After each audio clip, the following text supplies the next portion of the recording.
Mateus 11, 28, diz: Venham a mim, todos os que estão cansados e sobrecarregados, e eu darei descanso a vocês. No 29 diz o seguinte: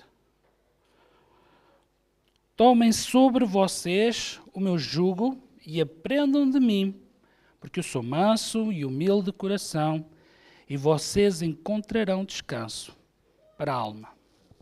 Amém?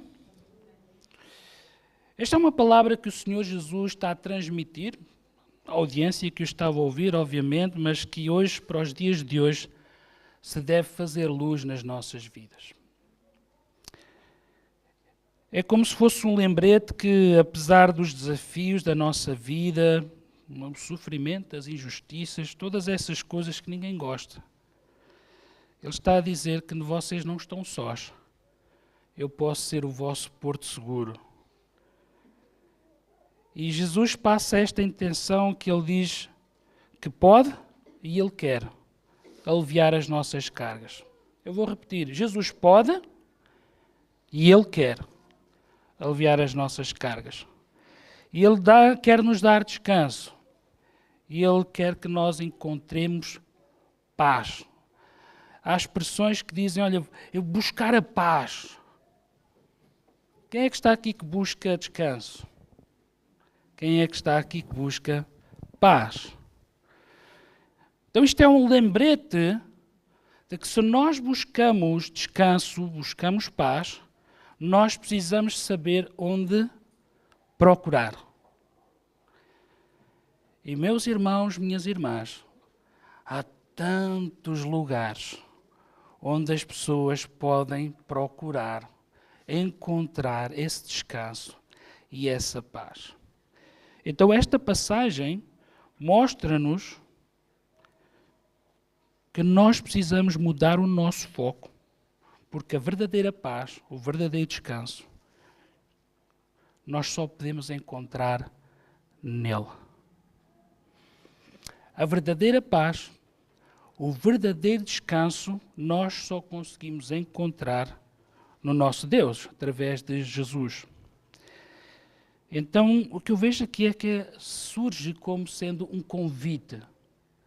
E quando alguém faz um convite, cabe-nos a nós decidir se aceitamos o convite ou não. Porque quando o convite é lançado, não é uma obrigação. É coloca-nos numa situação em que nós é que precisamos de decidir se vamos até Ele ou não. Então eu quero lançar a pergunta: aceitas o convite? Querem perguntar ao irmão que está ao vosso lado: aceitas o convite? Mas vamos a sério sobre isto. Aceitas o convite?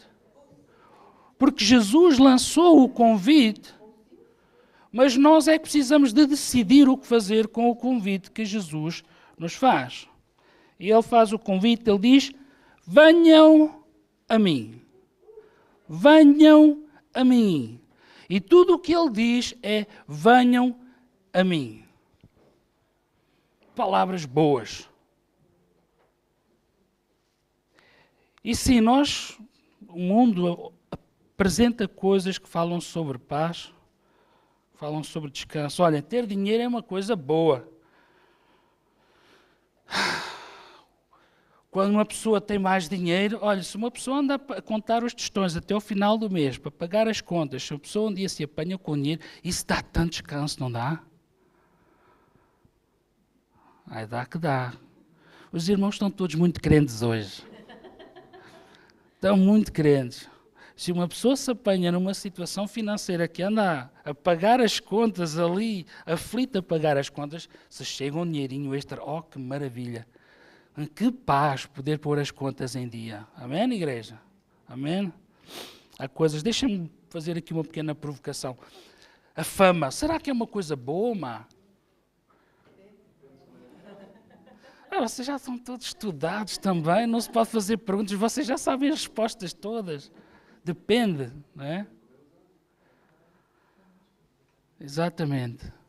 As redes sociais, quantas pessoas hoje uma pessoa comum pode ir para as redes sociais e de repente é uma pessoa super conhecida, porque é um youtuber, porque é um streamer, já nem sei os nomes que dão a essa gente toda, mas que as pessoas aparecem de repente, são super conhecidas.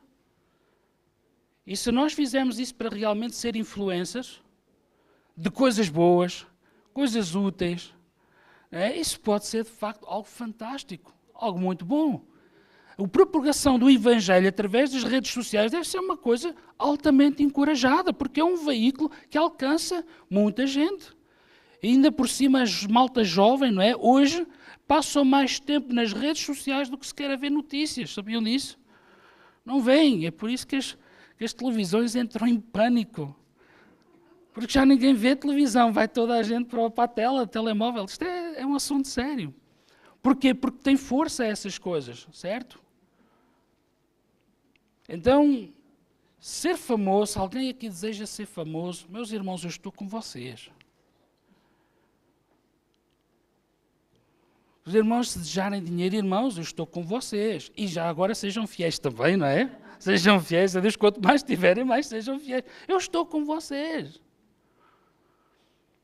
Agora, a questão é quando essas coisas que podem, numa forma momentânea, nos trazer paz, nos trazer descanso, nos fazer sentir bem, se depois o nosso coração começa a ir atrás dessas coisas, porque essas coisas podem dar um sentido de satisfação momentâneo, mas nada pode preencher a nossa vida como Jesus, do que é experimentar verdadeiro descanso e verdadeira paz. Eu vou dizer isto, espero que ninguém interprete mal. Os filhos são a herança do Senhor, irmãos. E hoje a mim já me cabe 3. Amém? Eles são a herança do Senhor. Eles às vezes dão uns certos cuidados. Às vezes tiram-nos a paz.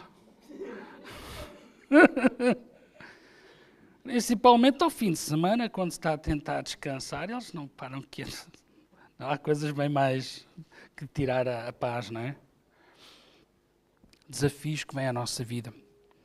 Mas eu estou a dizer isto porquê? Porque os nossos filhos são herança do Senhor, eles não são o nosso Deus. Alô, igreja? E por muito que nós amemos os nossos filhos, ninguém ama mais os nossos filhos do que o nosso próprio Deus. Por isso Ele nos deu como herança, para nós cuidarmos daquilo que a Ele pertence. E alguns pais, algumas mães, têm um sentido de pertença tão grande que até acham que conseguem fazer melhor do que Deus.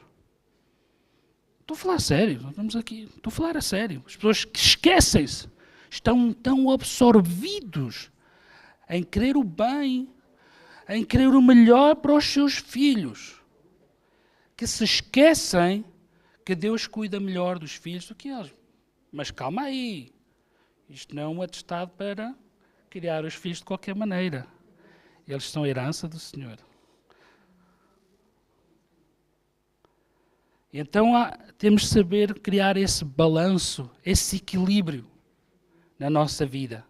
Nós queremos o nosso melhor, mas sabemos que Deus ainda tem melhor do que o melhor que nós possamos dar aos nossos filhos. A melhor coisa que podemos fazer aos nossos filhos, entre tantas outras coisas, é direcioná-lo para aquele que os ama mais e que ainda tem melhor para eles. Amém.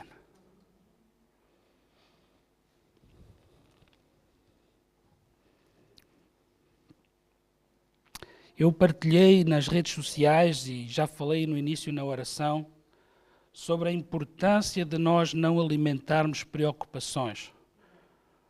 Não vou estar agora a entrar em todo o detalhe, mas em Filipenses 4, 6, não é para abrir porque isto é noutra versão, tá bom? Não precisam de abrir, mas diz: não alimentem preocupações, seja qual for o motivo, não alimentem preocupações. O que nós precisamos de fazer é ir em oração, em súplica, apresentar as coisas que precisamos de apresentar diante de Deus. Então esta palavra vem ao encontro com o que Jesus está a dizer aqui, porque ele está a dizer, venham a mim todos os que estão cansados e que estão sobrecarregados. E há uma coisa que eu gosto nesta parte que diz, quando diz venham a mim, depois diz todos. Podem colocar lá outra vez, só para ter a certeza. Versículo 28. Mateus 11, 28 diz, venham a mim. Quem? Quem é que deve ir a ele? Todos os que estão cansados e sobrecarregados. E eu gosto disto. Porque isto tira dúvidas de quem é que deve ir. Isto tira dúvidas de quem é que se qualifica para poder ir até ele. Diz que é de todos.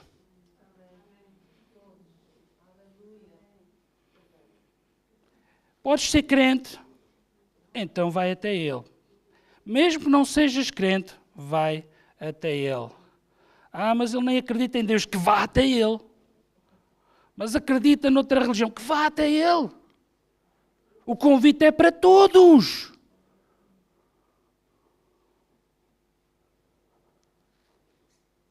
É tão interessante que isso nem sequer depende de nós, do nosso estado. Há uma passagem que para mim revolucionou um pouco a forma de olhar para estas coisas, que é quando Jesus ressuscita. E ele diz, olha, chamem os discípulos e chamem Pedro. Parece uma coisa tão insignificante ali. Chamem os discípulos e chamem Pedro. Porquê é que Jesus precisava de dizer chamem os discípulos e chamem Pedro? Porque dias antes Pedro tinha negado Jesus.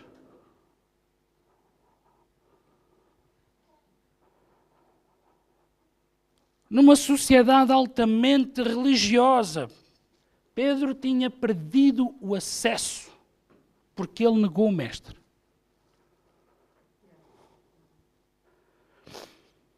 Então não interessa se és o cristão bonzinho, que faz tudo certinho.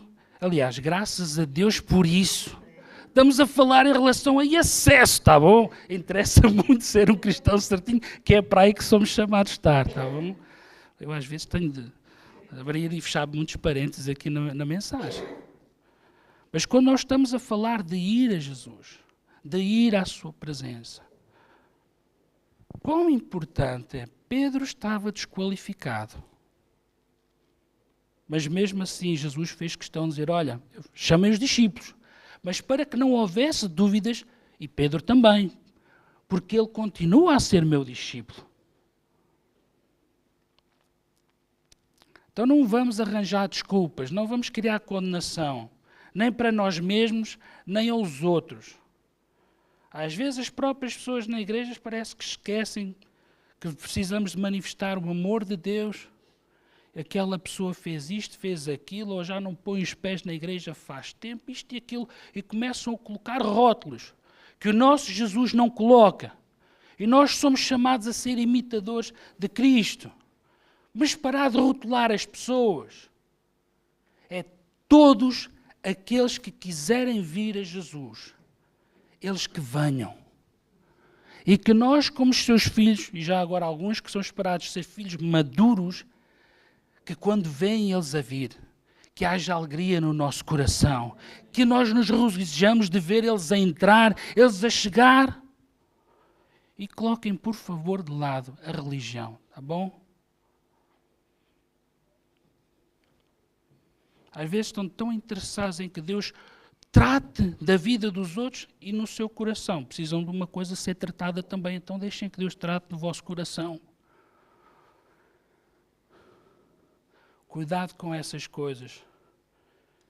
E tu, estás aqui nesta manhã, seja aqui presente e online, nada te deve servir de impedimento. Ah, pastor, eu não conheço a minha vida, já fiz tanta coisa errada. Vem a mim, todos, incluindo tu, que achas que não te qualificas para vir. O convite está feito. Ele não vai poder decidir para ti, mas ele tem as portas abertas para que aceites o seu convite, para que possas ir à sua presença, porque nele encontras descanso. Amém?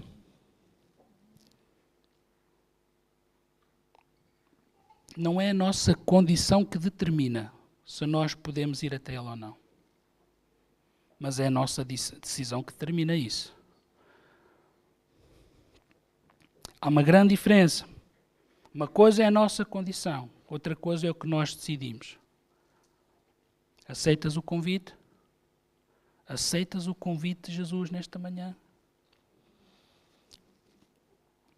Eu gosto aqui da expressão, eu lhes darei descanso. Eu já vou explorar isso um pouco mais, mas deixa-me dar aqui alguns exemplos. Encontrei um exemplo, foi quando? Já não sei qual foi o dia desta semana, mas eu ouvi um excertozinho da história de Alexander Fleming.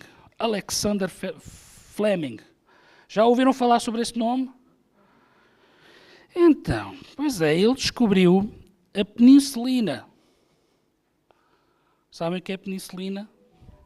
Eu já tomei disso quando fui operado, quando era criança. É uma coisa forte. E foi uma descoberta que revolucionou a medicina. Foi considerada o primeiro antibiótico na história. Sabem quando as pessoas fazem cirurgias ou operações, normalmente tomam disso, vai em jeito de vacina, normalmente é uma vacina que se toma. Porquê? Porque aquilo causa um efeito em que tudo o que é hemorragias, tudo o que é sangramentos, coisas que no passado, antes desta descoberta, as pessoas morriam, tinham de ser amputadas, ou morriam por causa das infecções que surgiam no corpo, por causa de feridas, por causa de ferimentos. Então isto verdadeiramente revolucionou. Hoje nós não ouvimos falar de certas doenças porque simplesmente por causa desta descoberta, a gente já não tem de lidar com isso. E porquê que eu estou a falar sobre este homem? Ele trabalhava bastante, e o sketch que eu vi foi, eles tinham planeado férias, eles iam tirar 2 semanitas de férias, e ele continuava lá no laboratório dele a fazer experiências e mais experiências, e ele também não era muito arrumado. Ele deixava tudo o que eram as amostras, tudo o que ele estava, ele via as coisas no microscópico, porque ele trabalhava com as células, com tudo o que era aquilo que só se vê em microscópico. Também não me perguntem em detalhes, que eu não sei muito sobre isso. E ele fechou aquilo até à última da hora. Chegou a hora deles irem de férias e ele simplesmente deixou tudo desarrumado. Ele pensou assim, quando eu chegar, depois arrumo.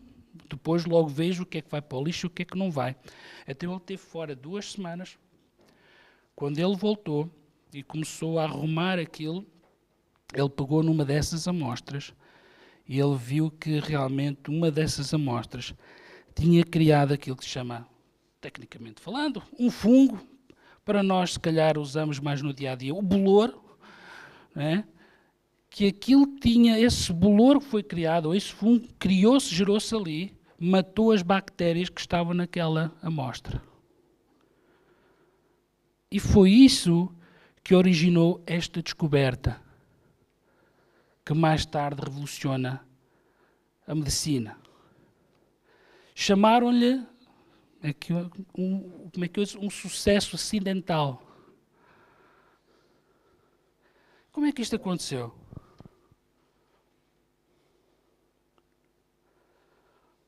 Ele trabalhava tanto, ele esforçava-se tanto, mas se ele não tivesse tirado aquelas 2 semanas de férias, aquilo não ia acontecer.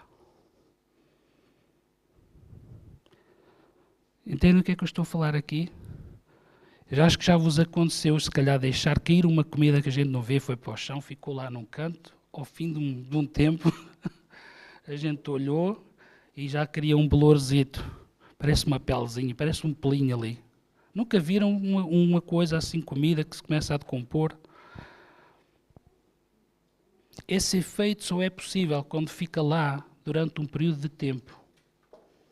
E aquilo parecia um bolor, parecia um fungo. Revolucionou a medicina. Foi preciso o quê? Foi preciso descansar. Ele trabalhava tanto, mas foi aquelas 2 semanas em que ele foi de férias descansar, que fez com que ele fizesse uma das maiores descobertas da medicina.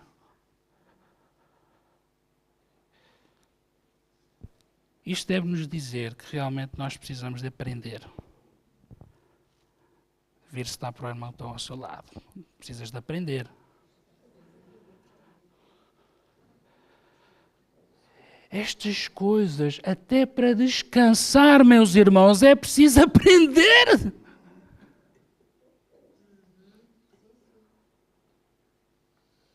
Nós precisamos aprender com Jesus a descansar.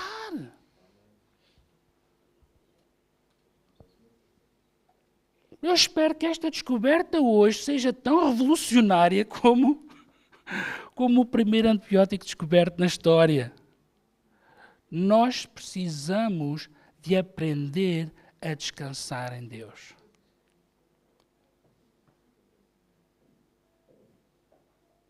Eu podia concluir a mensagem por aqui, mas tenho alguns exemplos. Mais outros exemplos. Também tenho aqui o exemplo de uma senhora, também é muito conhecida. Se calhar esta aqui vocês conhecem. Eu disse Alexander Fleming, toda a gente fica, o que é isso? Mas esta senhora aqui chama-se Raquel Nascimento. Conhecem? Conhecem.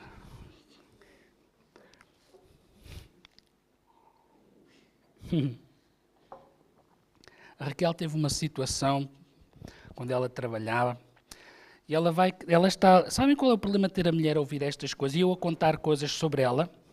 É que ela vai estar ali a querer direcionar-me a melhor maneira de contar. Porque eu nunca vou saber contar tão bem como ela, mas eu vou-me esforçar.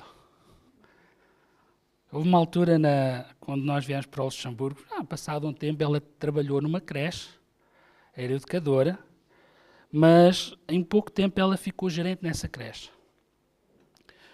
Mas depois de termos tido o nosso primeiro filho, quando ela voltou ao trabalho, a direção disse-lhe, olha, como tu vais voltar, ainda por cima vais voltar a meio tempo, nós contratamos outra gerente e agora tu vais voltar a trabalhar nas salas. Vais voltar a exercer. Não houve redução de salário, isso nem era permitido, mas ela voltou a trabalhar nas salas e não tomou esse lugar de gerência que devia, não é? Os irmãos deviam estar todos assim, mas que injustiça é isto? E foi uma injustiça, sabem? Foi muito injusto, não se faz, ainda por cima a minha mulher, não se faz injustiças. Avise já toda a gente, está bem? Não façam injustiças com a minha mulher. Nem passou um ano. Irmãos, ouçam que isto é muito interessante. Não passou um ano. Nós tirámos uma semana de férias. Tivemos a apanhar um solzinho. Ela passava o tempo todo a apanhar sol. A sério. O tempo todo, quando íamos para a praia, eu lembro, ela ficava a apanhar solzinho, a descansar. Eu ia fazer snorkeling. Descobri andar a ver os peixinhos. Apanhei um escaldão aqui atrás. Olha, nota-se até hoje. Até hoje se nota que apanhei um escaldão. Os irmãos não sabiam porque é que tem aqui isto. Foi desse escaldão. Ainda hoje tenho de tratar disso. Quando nós voltámos de férias, a Raquel chega, vê logo alguém à porta, né, ter com ela, dizer, Raquel, despediram a outra gerente.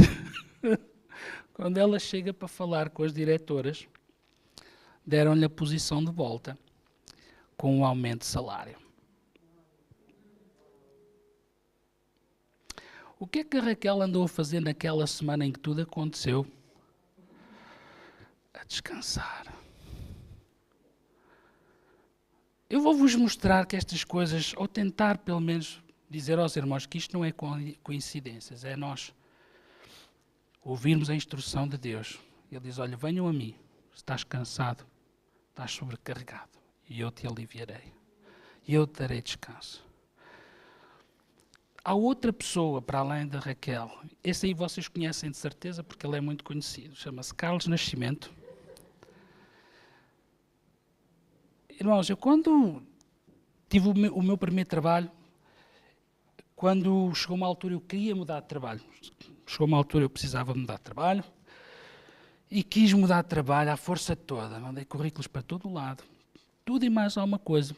E detestei todo o processo de ter empresas de recrutamento. É horrível. Se já passaram pela experiência, é horrível. O mais horrível é que eu consegui uma entrevista de trabalho e essa entrevista de trabalho ainda foi mais horrível do que passar o processo todo de recrutamento. Então, eu decidi, colocando diante de Deus, fazer uma coisa. Deus, tu dizes, vem a mim todo o que está cansado, está sobrecarregado. E tu darás descanso. Então é isso que eu vou fazer. Eu parei de pesquisar trabalho. E esperei aquilo que eu dizia no momento certo. No momento certo.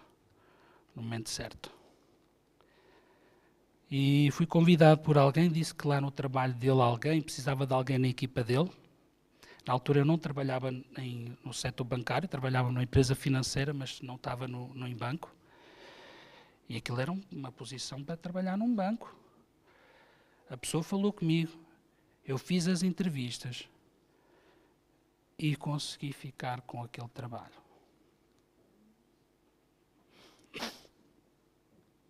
Eu apercebi-me de uma coisa com isso.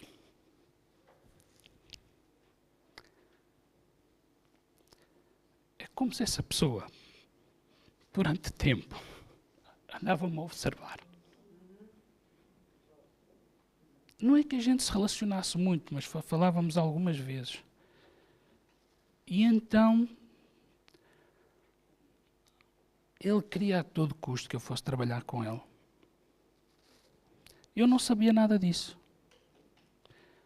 Só na altura em que ele saiu do banco, ele tinha sido convidado para ir para outro lugar, ele viu a oportunidade e mesmo assim me chamou para eu trabalhar lá. Foi na altura em que eu estava a descansar. Mas aprendi também que há momentos na nossa vida que nós sabemos que Deus nos está a observar. E Deus levanta pessoas à nossa volta que nos estão a observar. Se nós estamos a fazer aquilo que é certo, se nós estamos a agir de forma justa, se nós estamos a procurar seguir dentro da vontade de Deus, não apenas Deus nos estará a observar, mas pessoas à nossa volta, com capacidade de nos promover, com capacidade de ser bênção para nós, eles estão-nos a observar.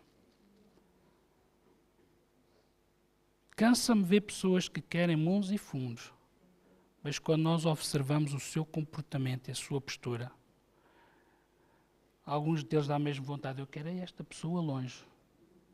Porque todo o comportamento, toda a sua atitude é de alguém que eu, algumas dessas pessoas, não contrataria para trabalhar comigo e não recomendaria para ir trabalhar para ninguém. Mas há outros que, ao olhar para a sua postura, eu contrataria e recomendaria para trabalhar para outros.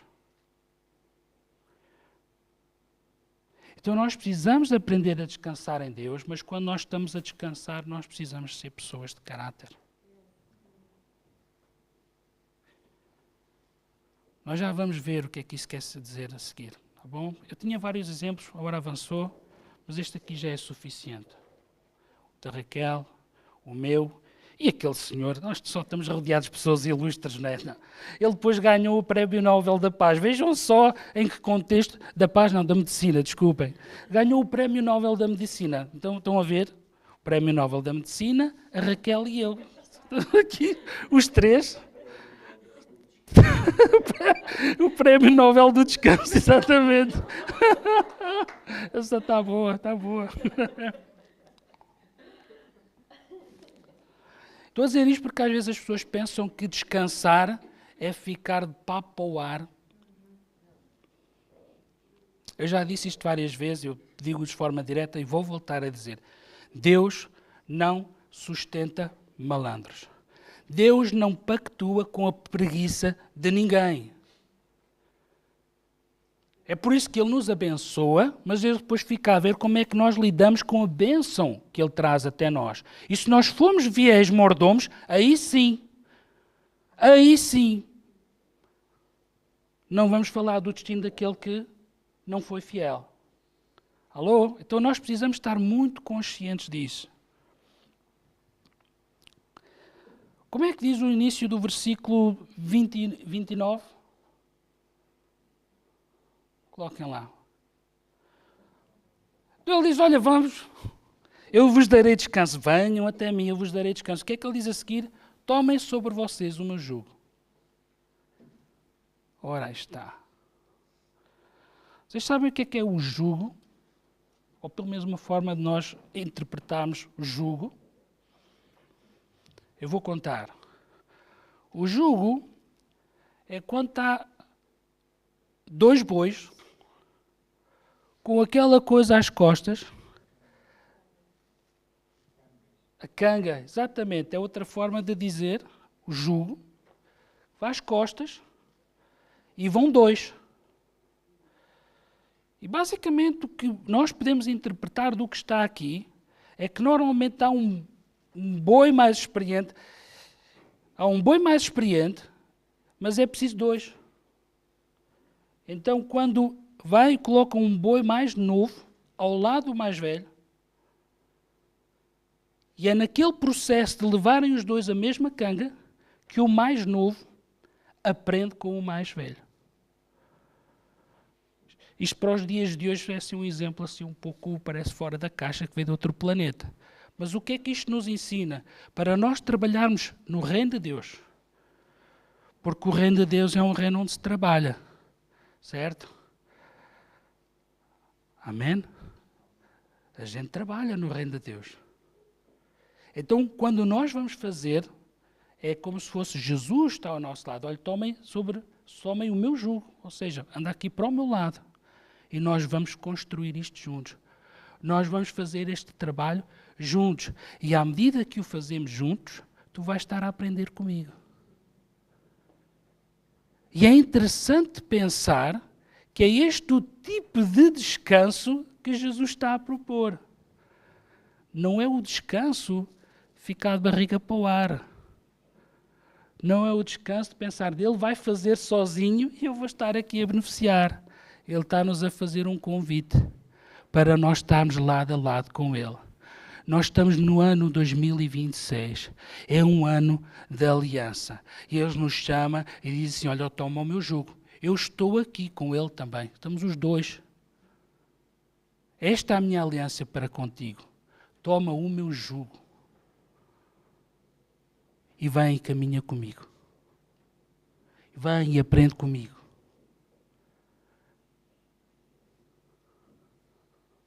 Que forma interessante nós interpretarmos descanso. Sabem porquê? Eu não sei se vocês já perceberam, mas a maior parte daquilo que fala de descansar nem tem a ver com o descanso físico.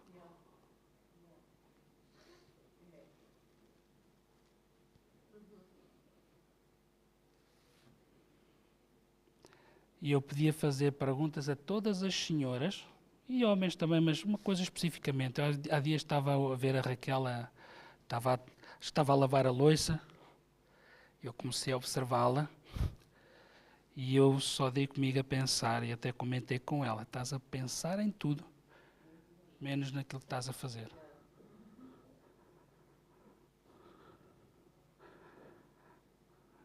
E eu, se fosse perguntar às senhoras, e aos maridos, e a quem está aí, é que às vezes está-se a pensar tudo, menos naquilo que se está a fazer no tempo presente. Vejam só que coisa estranha. E o jugo que Jesus coloca sobre nós, coloca esse tipo de coisas em ordem. Não é para nós deixarmos de fazer, mas nós podemos fazer de forma descansada. Há uma grande diferença. Sai muito peso. Ele diz que o meu jugo é leve. Ele é manso, ele é humilde de coração. E nós vamos encontrar descanso para onde? Aonde? Na alma. Isto não tem a ver com a parte física tanto. Também pode ter a ver com a parte física, mas nós precisamos de descanso na alma. Nós precisamos de descanso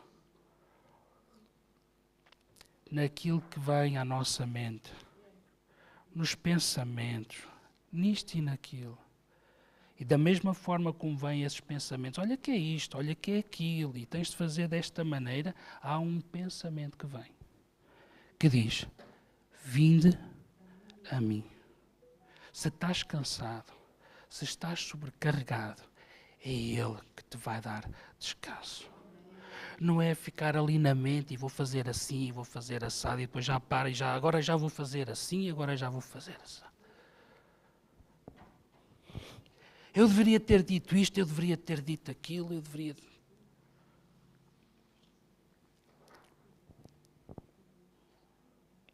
A próxima vez que tiverem outra vez com esses pensamentos, com esse emaranhado de pensamentos, tentem programar e encontrar onde está. Vinde a mim. Vinde a mim. Aquele que está cansado. Aquele que está sobrecarregado. Porque Deus, só Deus tem capacidade verdadeiramente de nos dar descanso. Aceitas o convite? Como estava a dizer no início, não é a tua situação que deve determinar essas coisas, é a tua decisão que determina. Convite está feito, precisas de aceitar, não é? Então a questão não é se deves ir, a questão não é se Ele te vai receber, e tão pouco se merece ou não. Se Ele diz vem, aquilo que precisas determinar é se aceitas ou não. E a minha oração é que aceites este convite. E todas as próximas vezes que estiveres a lutar com isso, lembra-te que aceitaste o convite que te foi feito no dia de hoje. Amém?